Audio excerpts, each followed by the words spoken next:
Welcome to the BumbleKast. I'm your host, Ian Flynn, the Bumble King, and joining me as always is my Bumble co-host, Kyle, JCRB Krause. We are back.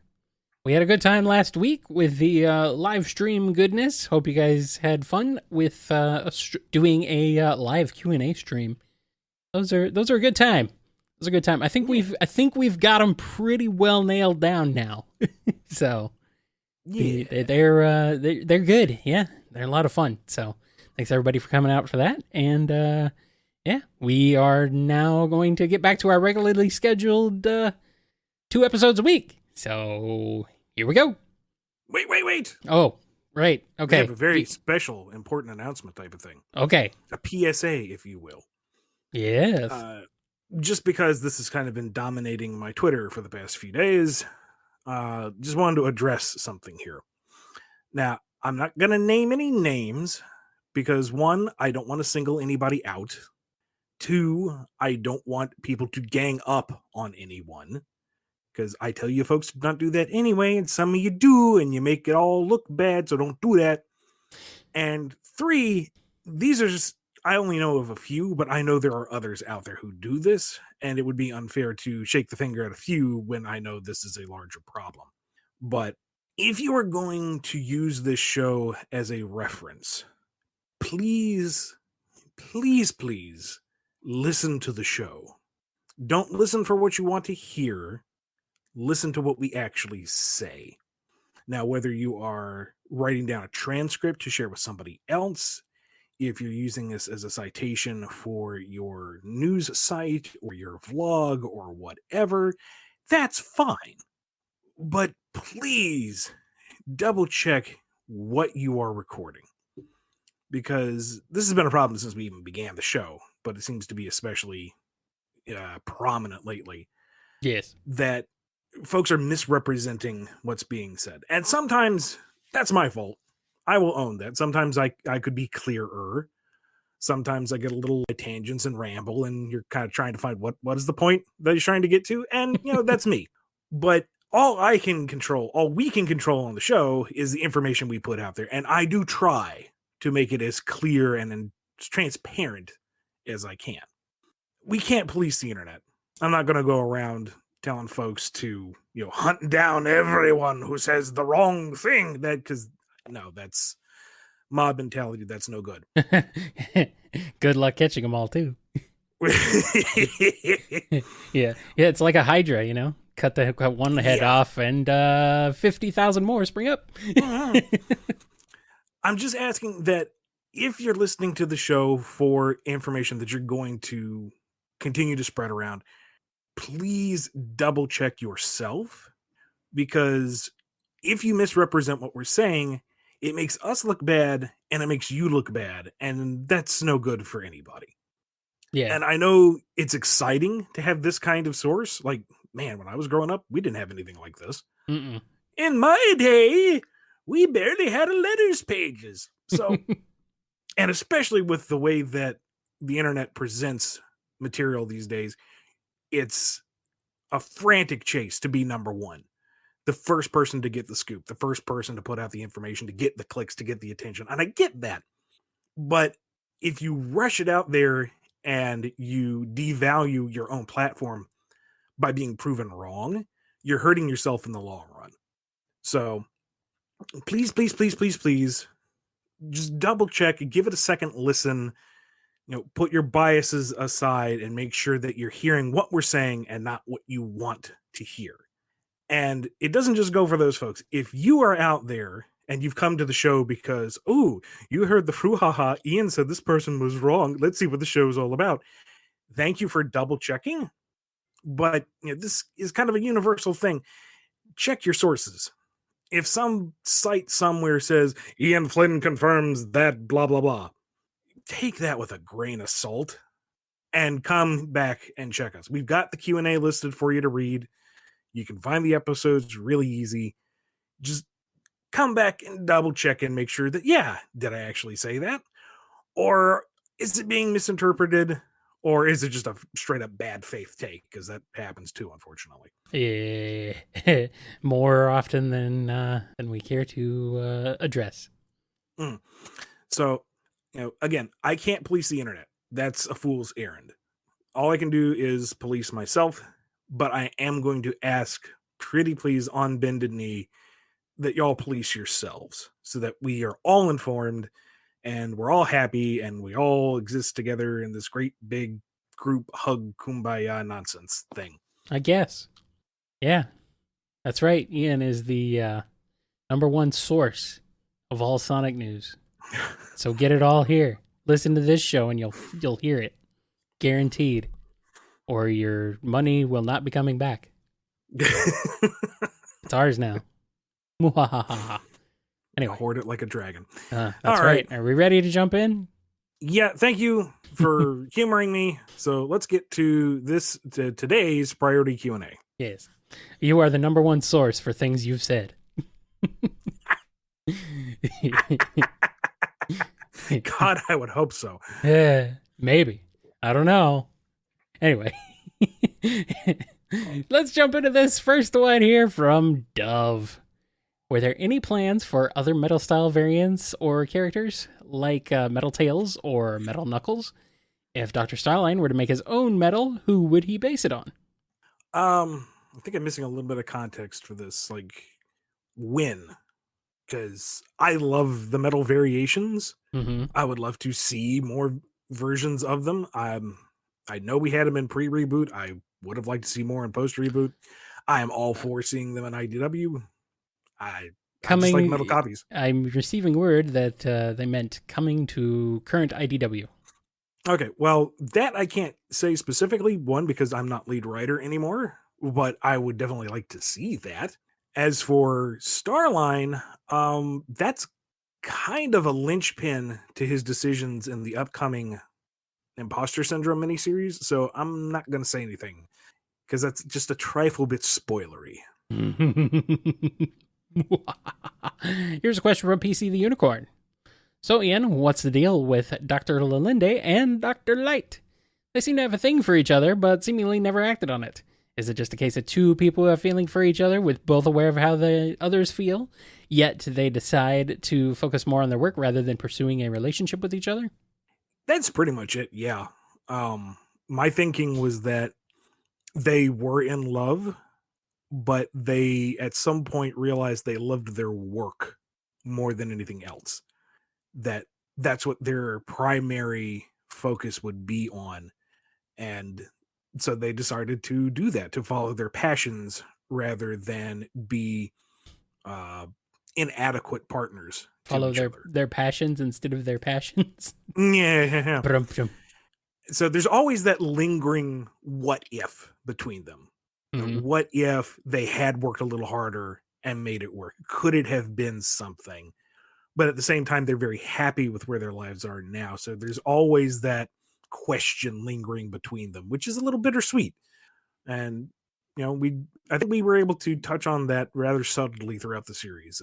And I would have liked to have maybe spelled it out at a later date, but I think what we put in the book was enough. Yeah. I mean, you got it without me having to answer it, really. So there you go. I just, it always gives me a chuckle, because Dr. Lalinde is actually kind of inspired by a real person. Mm-hmm. And by two. By two? By two. Okay. I don't know the other one. I know one, not the other one. And it's kind of funny that she, gave her a thing for the old Santa Claus looking guy. I mean, Dr. Light's cool. Heck, I'd date that guy, but he may not be interested. That's fine. He can just make his robots instead. Here's a question from Sonic. A YouTuber I watch seems to be under the impression that the characters can't survive impacts that would kill real-life creatures without rings, and they constantly says they must have had rings whenever the characters take a hit, despite rings never being seen or mentioned in the stories. And their justification is, well, it's obvious the rings are invisible unless we need to see them, otherwise the whole franchise would fall apart in the logic department. I don't buy that. So to prove them wrong, I want you to tell me, in your stories, are there any invisible rings protecting the characters and healing them when they take a hit, despite them never been seen or mentioned by the characters, or are the rings just not there, like I suspect?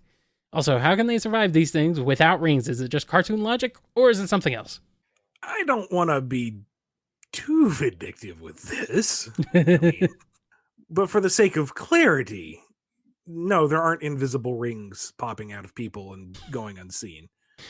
Well, hey, hold on a second. You don't discredit anybody's head canon. I mean, if that's how you want to logic it, sure. To yourself, yes. Just don't expect everyone else to follow along with that. Yeah, it's not the big deal one way or the other. No. I have seen some discussion around about how there's a distinct lack of rings in a Sonic book. And I think part of that is rings themselves have become kind of an afterthought in the franchise. Because they're used as a currency in some areas, but that doesn't really make sense in the greater world. And they don't have the mysticism that the old Western continuity gave them. Right. They're just kind of they're like coins in Mario, only perhaps even less. They are a gameplay mechanic. Yeah. That's all they really are. That's kind of all they ever have been, outside of a few instances in Western comics and the American TV shows, American cartoons. But outside of that, they've kind of been they've just always been a gameplay element more than anything else. Oh, so the movie, but that's just the warp rings. Right. That's kind of different. It comes to a question of how much of the game mechanics do you want to rationalize within the story world, right? And the other thing is, if the characters do drop rings when they're hit in the story, how many rings is the artist having to draw every action sequence? Do we have to continue to stage the characters grabbing rings back? And that also kind of neuters any stakes in the fight, because if somebody's holding a ring, they're not going to suffer permanent damage. You can go a long time on one ring. Mm-hmm. Ask me how I know. So, yeah, we just haven't included them because they are more of a gameplay mechanic and less of a story thing, and it's more cumbersome to try to use them than incorporate them. At least that's my thinking on it. Whether you agree or not, it's up to you. Yeah. I mean, now, the logic of the franchise is very tenuous anyway. So if you're if just the non-existence of rings is what makes the whole thing fall apart for you, well then, I don't know what you should probably check out the rest of everything that's falling apart in the logic department every single time a new game comes out. Anyway, as for how they're enduring all the physical violence, it's cartoon logic, right? This is a cartoon series. We take it seriously within the context of its own world, but outside of that, these are talking animal people that have zero grounding in anything realistic, biologically speaking. It's just enjoy the pretty colors and kind of roll with it, guys. They got noodle arms, man. Noodle arms and noodle legs. Unless they're female, then things get dicey. But yeah. It's weird. It's a weird thing. You just kind of have to not worry about it sometimes. It's just a comic. You should really just relax. And here's a question from Alphamon Oryukin. I know it was destroyed during the Metal Virus arc, but is there any chance we could see Tails piloting a rebuilt version of the Cyclone in the future? Oh, sure. I'm not going to say, look out for issue number whatever, but I mean, the guy can build just about anything. I'm sure he can refurbish the Cyclone. And here's a question from Noni. All right, time for stupid obscure trivia to make it into a question.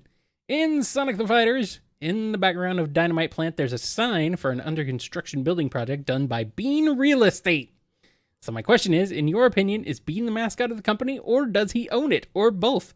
What on earth would working there even be like, for that matter? Well, you see, you can't perform demolitions unless there's something already built. So if he's going to flip the real estate, and I mean really flip that house, he's got to build it first. Right. And if nobody owns it, then there's no value to it. You have to sell it. I mean, I just imagine him in this nice little, HOA coat and tie, showing off this lovely 3-bed, 2-bath, has a finished basement in a lovely neighborhood, just 10 minutes from the local school. You'll take it? Lovely. And boom. He'll take it right in the explosion. Kaboom. I like it. I like it. But that kind of makes me think, though. It's interesting. It's actually kind of pertinent because some of the most crazy people are involved in real estate, so it makes sense. Some of the most weird people. Anyway, here's a question from Off. Spoiler alert for IDW Sonic. With Belle's hand being shown to be metallic under her burnt-away glove, is it safe to assume she has an entire metal Terminator skeleton under all that wood? If she's a T-Series, does the T stand for Tinker? Was she sent back in time to save John Connor or to kill him? I feel like we lost the thread about 20 words in. Well, is that what that? Oh, that's what T stands for, huh? Thread. Interesting. But I actually had the forethought to ask Evan about this rather than just go, it's an Evan thing, ask her. So, yes, I asked her, and Belle does indeed have a mechanical endoskeleton under all that woody exterior. As for being T whatever, no. Come now. No. T Belle 1000. Yep. Careful. I'd be careful. Watch out. She might turn to goo anytime.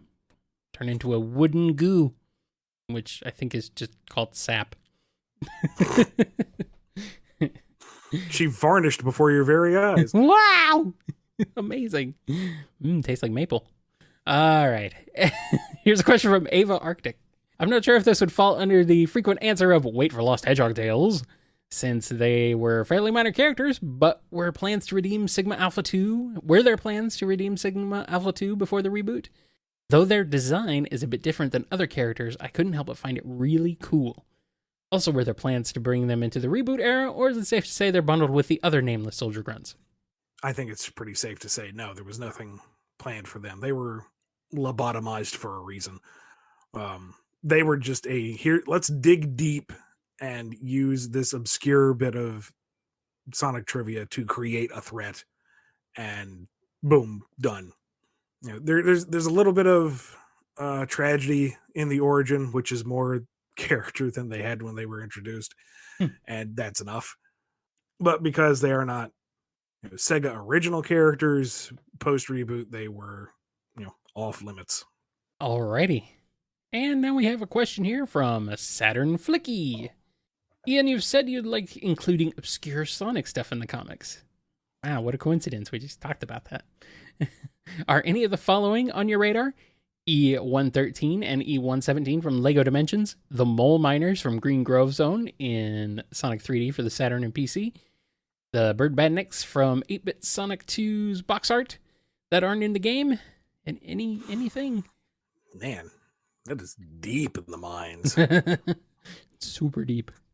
You're threatening to awaken the Balrog you've dug too deep. And I love it. No, actually. You actually beat me on the Obscura on that one. Some of them I'm like, oh yeah, that. And someone's like, wait, what? I need to look into this.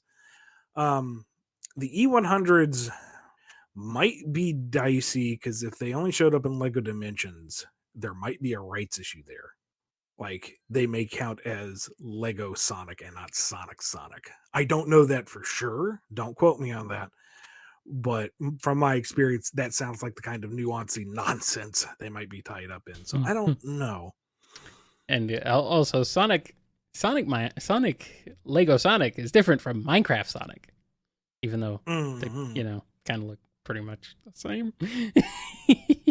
Anyway. So I don't know, but some of it is worth looking into. Like maybe, if we do another classic story, have them mole miner show up as a background element. That'd be kind of a fun, nod to the 3 people who will get it. I am now one of those 3. Thank you. And others, I don't know, but those are all neat, and I am going to look into them at a later date so that I can expand my Sonic nerdage. So thank you for putting that on my radar. Excellent. All right, here's a question from X. Seeing as you guys seem to be TMNT fans, say you guys were given the reins to make a Turtles Forever 2 featuring all 4 cartoon incarnations, but at some point in the plot, the Turtles are split up into different groups, one having a Leo, Raph, Donnie, and Mikey. What groups do you choose and why? Oh, boy. So my knowledge of 2013 is almost non-existent, and my knowledge of Rise is the one episode we watched. So, man, that's a tough one though. Even with very little of what I know. So, yeah, I mean, you could almost put that into a randomizer, and whatever 4 it spits out would be an interesting dynamic. Yeah. Cherry picking though, Leo from 2013, I feel like was the best incarnation of Leo. Yeah, I agree. 2012, 2013. Yeah. That the CG the one. 3D animated one, yeah. That was just, I like that they made him a shameless nerd. They actually gave him a little bit of character for once. Yeah. I really like all the Turtles in that one. Oh, yeah. The question was pick from each, so do that one. The arrogant nonsense of Rise as Donatello is kind of fun in an instigative sort of way, so we'll grab that one. We're gonna go with 80s Michelangelo because he was my boy. That was what got me into Turtles. I mean, and he's the party dude. You gotta have him party. Super honorable mention to CG Mikey, though. Really dug his interpretation. And Raphael, we're going to go with the CG movie. You're breaking the rules. Not doing the 2003 version? I don't care because it's the one that squandered Patrick Stewart and had the useless monster subplot. Yeah. When it really was stronger when it focused on the Turtles, because the Turtle story is actually really good. Because, Turtles, that's literally the name of the film. Should have been what it was about. And just that Leo Raph fight. Yeah. God. Everything from the build-up to the execution was just and that's like the coolest Raphael has ever been for me. So it's a great movie. That's my team. Man, gosh, I'm trying to think of who I'd have from 2012. I gotta go with Donnie. There's just something about Donnie. There's always something about Donnie. He's my favorite. He's always my favorite turtle. So, I gotta go with the Rob Paulson though. Gotta go with that. I've still not seen the 2003 show, and I really should watch it. I did watch the Turtles Forever, obviously the original one. So I'm not completely blind on who they are, but geez, I don't know. I don't know. I might have to do the movie too. CG movie. Let's go with Raph from the 80s cartoon because he's going to be voiced by Donnie. He's going to be the same guy. But he's cool and rude, so that covers 2 bases right there. Indeed. Yes. God, what was Leo like in Rise? He was a smart aleck. He was the prankster and the Joker. That's weird. Yeah. What was Mikey like? Is he even crazier? Mikey was the cinnamon roll. He was the artist. Okay. He was the sweetheart. Okay. Donnie was the sarcastic, condescending brainiac. in an endearing way. Which is funny because he's literally almost the exact opposite character in the 2012 show. Yeah. And then and Raph was the hyper aggressive but deeply compassionate big brother to them all. Yeah, but he was. Yeah, they called him the leader on that one, which was weird. Mm-hmm. Yeah, I think they were listening to the MC Hammer Turtles song, where I think that's where they got the plot from. That must be it. I didn't see the entire series, but I did see kind of the high points throughout the story. And it's funny because it's basically the origin story for the team, playing really fast and loose. And like the last words of the final episode is Leo gets promoted to leader. So it's, and they get their signature weapons in pretty much the final fight. So it's like, okay, everything was building up to the status quo that folks know. Yeah. Sorta. Okay, we'll do Mikey from Rise. Okay. And then we will throw a curveball and a probably one that people will not like. And I will say Venus de Milo from the Next Mutation show. All right. There we go. There's 4. I will break the rules even harder. And I will just throw her. I'll just throw her in there. Why not? Let's see what happens. Let's mix it up. Or Mona Lisa. Yeah, and that's true. That's a good point. Yeah. I forgot about Mona. Yes. Oh, well. Meanwhile, Eastman and Laird are spinning in their not graves because they're not dead. All right. We got one last question before we take a quick break, and it's from our good buddy, Scruffy Matt. How would you imagine a double date between Tangle and Whisper and Sally and Nicole would go? Where would they go? What kind of wacky hijinks would ensue?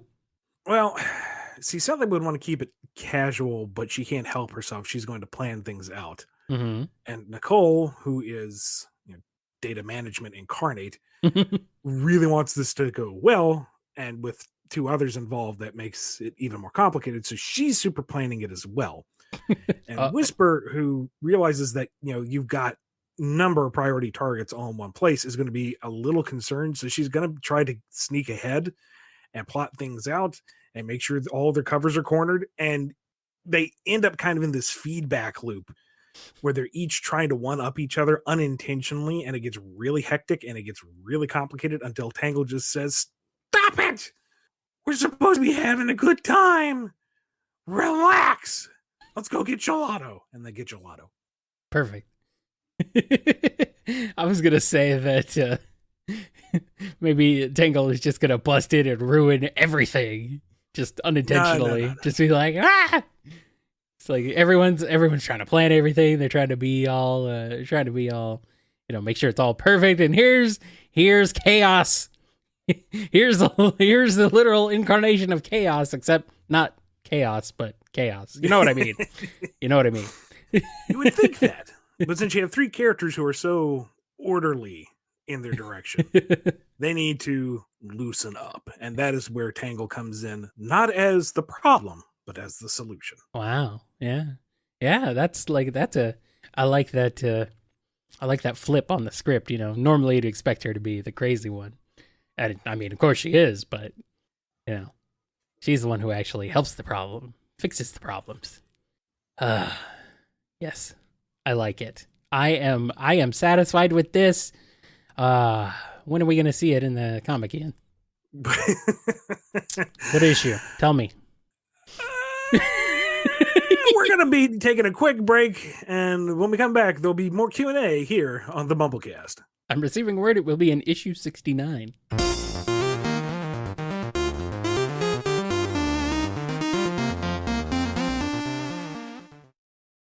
All right, we are back. Ian still didn't tell me what issue. Dang. We'll figure it out. We'll find out someday. Here's a question from Jib. How would you imagine an interaction or situation between Omega and Metal? Instant hostility. Lots of collateral damage and some kind of Deus Ex Machina to make them stop fighting so that one survives. Or rather, they both survive because I can't kill them off their second characters. I'm going to say yeah. I'm going to say that there is a beautiful double page spread in that fight, Mm. and it's gonna be awesome. You got to tell me what issue that's in. Oh man, dude. Write into IDW and tell them you want a 4-issue miniseries of nothing but Omega and Metal Sonic fighting, because I want to write it. Well, I mean, it would be like one page. They fight, and they fight. No, you've got to like disassemble the book, and it's all one gigantic running poster. Yes. I have received an idea for a title for this. Call it Metal Madness. Mm. Nice. I like that one. Thank you, Chad. Here's a question from Speedweed. I believe we all know why Trio / the evil robot and the Star Droids didn't make it into Worlds Collide, but how would it have gone down if they did? Knowing the sheer insanity of a superpowered sun robot and a superpowered robot jacked up on evil energy, I can only imagine how much of a clusterfunk things would get. But man, I've always felt a little sad they weren't included in the overall crossover. Yeah, they wouldn't fit, like you said. Yeah. There was already a lot in Worlds Collide, and so adding them in would have been, I feel like, a bit too much. I can't even speculate where would they even go. You know, Act 1 is the heroes meeting, Act 2 is saving the friends, and Act 3 is just the big smorgasbord of all the cool things happening at once. Yeah. Like, maybe they could be in the mix there, but then they would be part of the crowd that's getting torn through, and that really doesn't do them any service. So, Yeah. no, they were left out for a reason. You just have to cram them into Worlds Unite instead, Oh, which was even more of a clusterfunk. Yeah.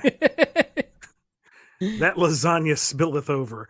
I like lasagna, so it's good.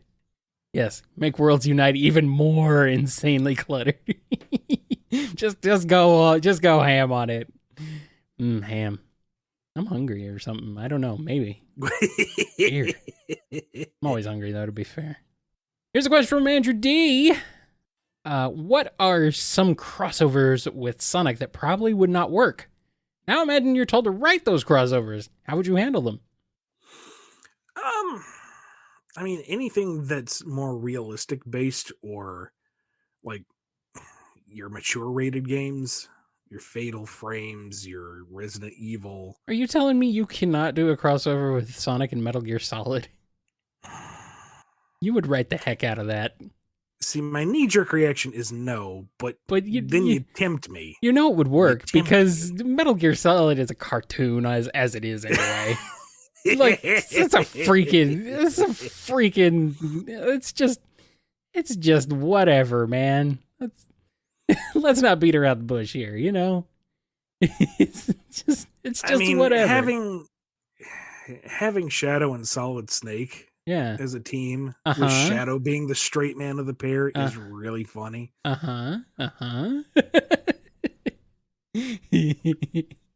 Have Liquid show up wearing a bad Shadow cosplay and say that he's spliced his genes with the ultimate life form to make up for his recessive genes. Brothers! Now I have obtained the ultimate power. Is he serious? Usually.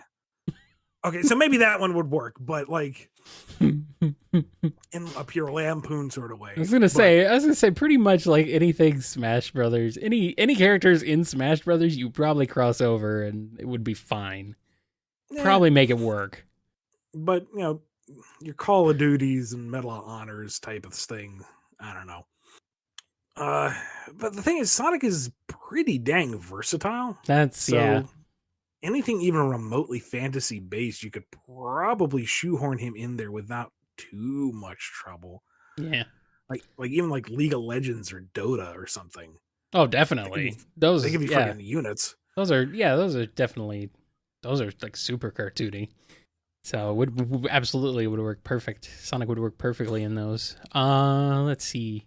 just stuff that's like really thematically different. Stuff that is grim or gory or really like horror oriented.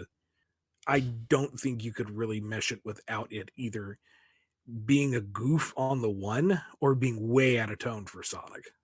We kind of touched on this talking about Sonic and the Metroid series. Sure. Because they're both kind of sci-fi, bright, colorful adventures, but there is a somberness and a horror element to Metroid that I just don't think really fits the upbeat and hopeful and bright and cheery Sonic. Yeah. One side would have to give a little bit.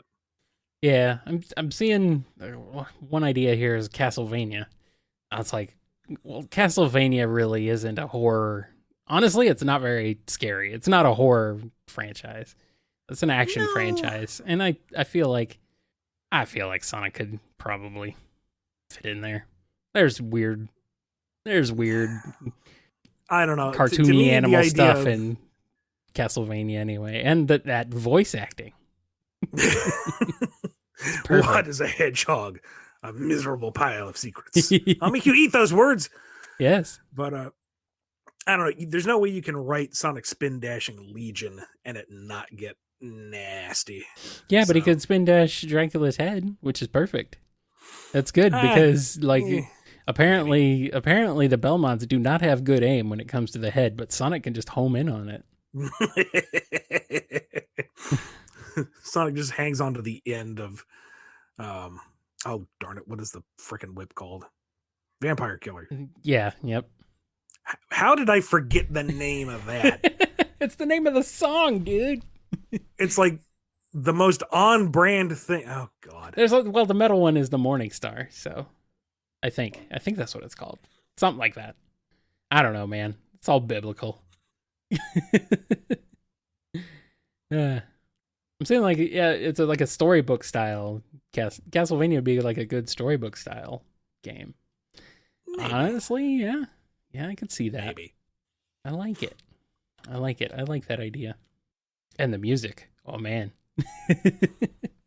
Castlevania doing Castlevania would be amazing. Castlevania styled Sonic tunes or Sonic style Castlevania tunes. You're gonna win either way. Why not both? But why not both? A bloodless Castlevania is still weird to me. Yeah, well, just don't have the Sonic characters bleed. Perfect. Unless they went with the route with Shadow the Hedgehog and it's all like monster blood green. This isn't the 90s anymore. You don't have to Mortal Kombat it. Yeah, Mortal Kombat. Now there's a series that as cartoony as it is, ain't gonna work. I think it could work. Yeah. Gears of War and Sonic. That's a favorite of a certain Mighty Ray. Actually, she likes that one. I think it actually kind of could work. She makes it work. I'm just spitting ideas from the chat now. Because Sonic of Five Nights at Freddy's.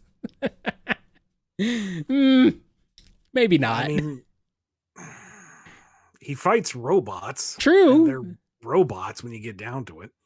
Yeah, that's true.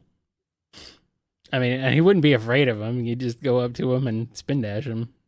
Yeah, so we kind of take all the horror out of the franchise. I don't know, man. There really isn't anything I don't think you could massage to work. I think you could probably do it. There's to a degree, but I feel like there are a series of franchises that, like I said before, you would have to have one side give a little bit, and then it's not the authentic version of one or the other. It's you've sanded down the square peg so it will fit into the round hole. What you mean, like Archie and meets the Punisher? No, okay, that was a fantastic. It is actually a really good. That is way better than it has any right to be. It actually really truly does. Yeah, I've read it and it's actually way better than I was expecting. Like, holy crap. Like, it's a solid story. Yeah. Straight up. Mm-hmm. I haven't read Archie versus the Predator. It's real. It exists, but I kind of wonder how well that one does. They're not too bad. Sonic versus the Predator. Interesting. Yeah. I don't know.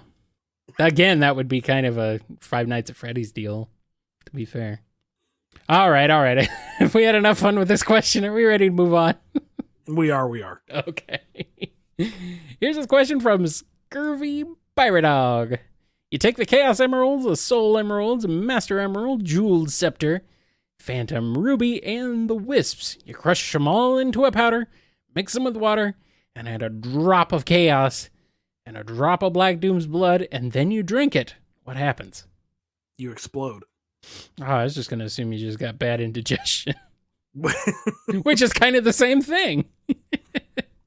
I imagine like it's a Monty Python sketch, like this whole long sequence of preparing the drink and then slurp, gulp. Yep.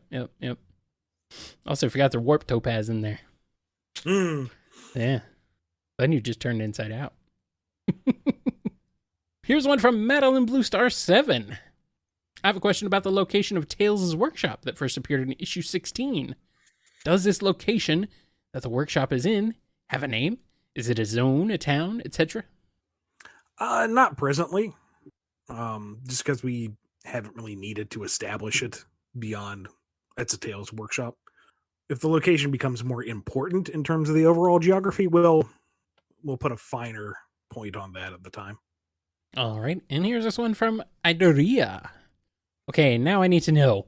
Knuckles isn't strong enough to lift a car, but Big the Cat can, meaning he's even stronger than Knuckles. So if Knuckles is able to punch the super out of a supersonic, what can Big do? Is Big the most powerful character in this franchise? I'm still headcanoning that was Master Emerald chicanery when Knuckles busted Sonic. Yeah, it's retconning things, but dang it, I want things to fit and make sense. Yeah, but Big is the most powerful character in the franchise. Oh, sure. He could literally punch the super out of Sonic. I mean, yeah. I mean, he could punch the hyper out of Sonic. Yeah. Easily. Like, he wouldn't Not even trying. Yeah, he wouldn't even actually have to swing this fist. He could just hold it out. Yeah, and Sonic would kind of like just gravitate into it. Exactly. Just perfect. Like, Big wouldn't even... Big wouldn't even realize he was doing it. That's kind of how it would just come out. Sonic would just run into his fist just normal. It's just like... And Big would just be like, oh.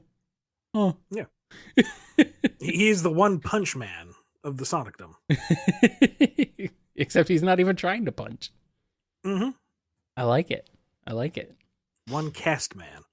Yes. One cast. But you will wrestle with the fish for 45 minutes.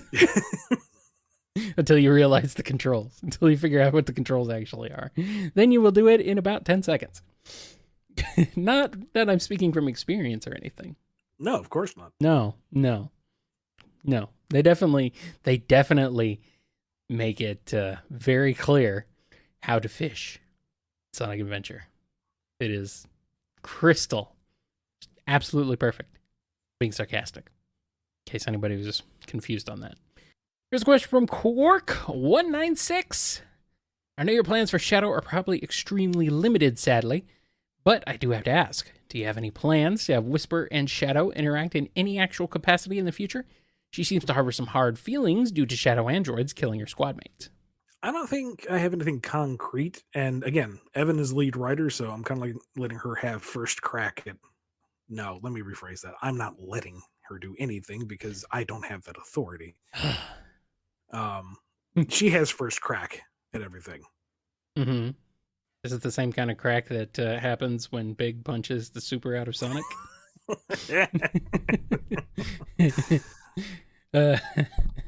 That's more of a kaboom. An earth-shattering kaboom. Yeah, something like that. All right, here's a question from John B. I was wondering about Whisper's personality before the loss of her friends in the Diamond Cutters.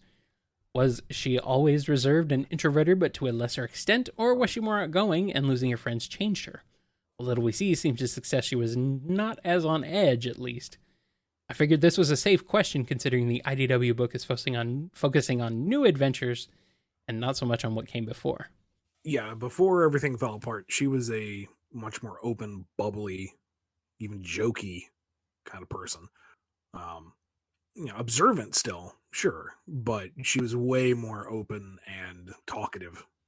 Ironic for her name being Whisper, then. And finally, our last question from Digama. So the official solicit for issue 42 mentions Sonic, Tails, and the Chaotix making it home in time for spaghetti. Now I ask you, what the actual hell was the spaghetti part about? It confounded me when the solicit dropped, and the fact that there's nothing about it in the issue just leaves me even more confused. Seriously, what the It rhymed with Zeddy. It was a silly thing. I was gonna say, it's also, like, make it home in time for spaghetti is a very common phrase used. It's not actually referring to making it home in time for actual real spaghetti. It's just a thing. And you could say, make it in home time for dinner, but that doesn't rhyme with Zeddy. So spaghetti. Spaghetti. Yeah. See, I'm still hungry. Well, in that case, we should wrap up the show so you can go get something to eat. Maybe. Yeah, I'm gonna have some baked Zeddy. I think it's pronounced ziti, but anyway. No, it's when it involves baked Zeddy, it is baked Zeddy with some confetti. Knees weak, arms are heavy. Mom spaghetti.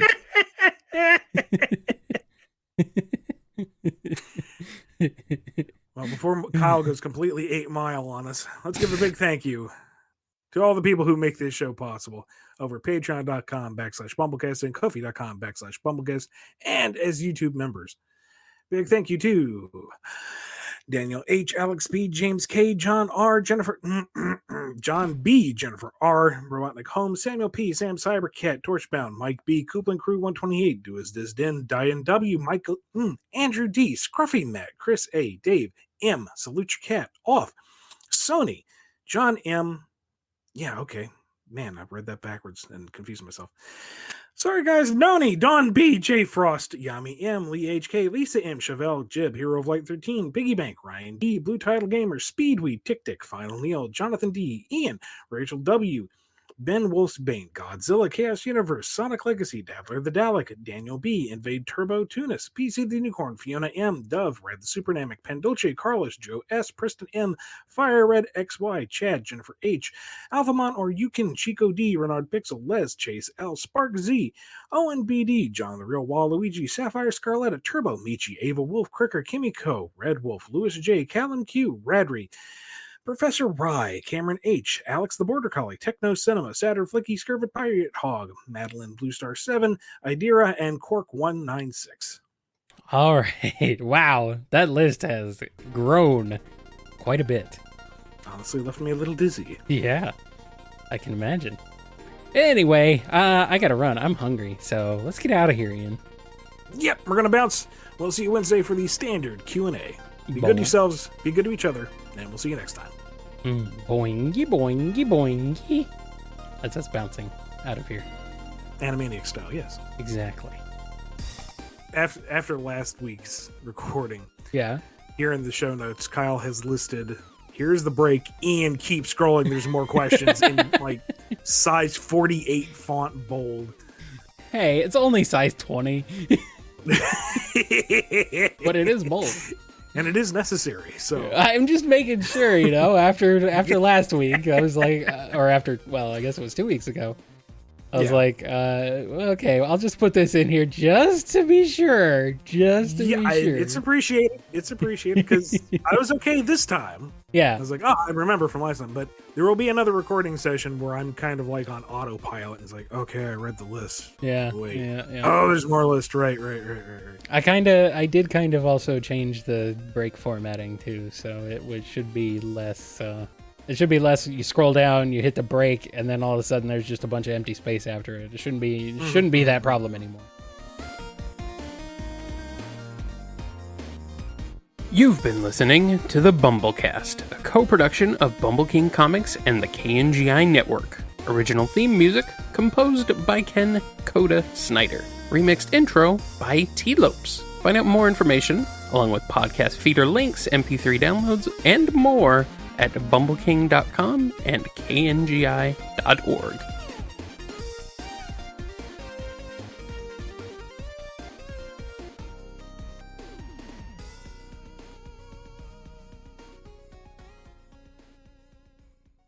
I'm still disappointed because Lex Luthor's been on Supergirl for like 2.5 seasons now, and he still hasn't stolen even a single cake.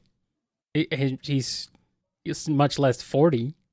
It's like, I thought that's what he did. I thought that was his thing, but apparently not.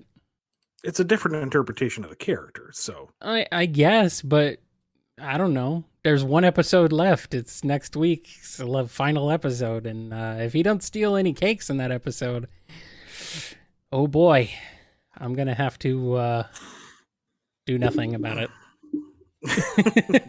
Maybe they're saving it for a big series finale. That is what's next week is the series finale. So they better do it. If they're going to do it.